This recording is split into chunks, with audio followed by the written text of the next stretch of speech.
bismillahi rahmaani rahiim barnaamijkan dulqaad iyo wada hadal waxa waaye muxuu ahaa barnaamij aan rabno muxuu ahaa in dadka looga dhaadhiciyo inay ka tagaan falalka rabshadaha wato inay dadka ka shaqeeyaan dhammaantood nabadda dadka dhibaatooyinka bulshada dhexdooda ka wadana in aan ka joojino inay dhibaatooyinkaas ay sii wadaan annagoo u mareyno wacyigelin qaybaha kala duwan ee bulshada dhalinyarada aan muxuu ahaa aad xoog u saarayna maadaama inta badan rabshadaha hadda waddanka ka jira oo kale ee dhalinyarada loo adeegsado marka barnaamijka waxaan ugu talagalnay sidaas hadduu ilaa yiraahdo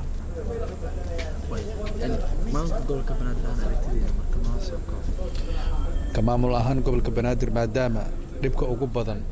xag jirnimada iyo falalka rabshadaha wato boqolkiiba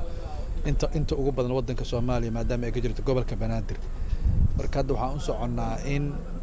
gobolka banaadir arintaasi aan kala dagaalano oo aan dhalinyarada iyo bulshada qaybaheeda kala duwan ba kala hadalno sidii falalkaasi loo ciribtiri lahaa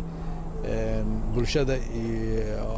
ay ka mid tahay dhalinyaradana ay dhammaan ayagoo gacmaha isaysta ka wada shaqeeyaan nabadda iyo xasiloonida waxaan rabnaa inaan helno magaalada Muqdisho oo nabad ah oo xasilan oo higsanaysa horumar ka madax bannaan xag jirnimo rabshado iyo falal rabshado wato dhalinyaradooda ay horumar u dhaqaaqaan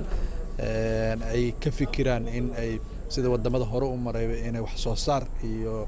muxuu ahaay horumar ay ka wada shaqeeyaan waxbarashadana meel sare ka gaaraan laakiin ay iska iloobaan falalkan rabshadaha wato iyo xag jirnimada waxa la yiraahdo culumadan adeegsan doona iyo muxuu ahaa odayaasha dhaqanka si dhalinyarada loogu sheego fikirada marin habaabinta diinta sida qaldan loo turjumayo kale in maskaxdooda laga saaro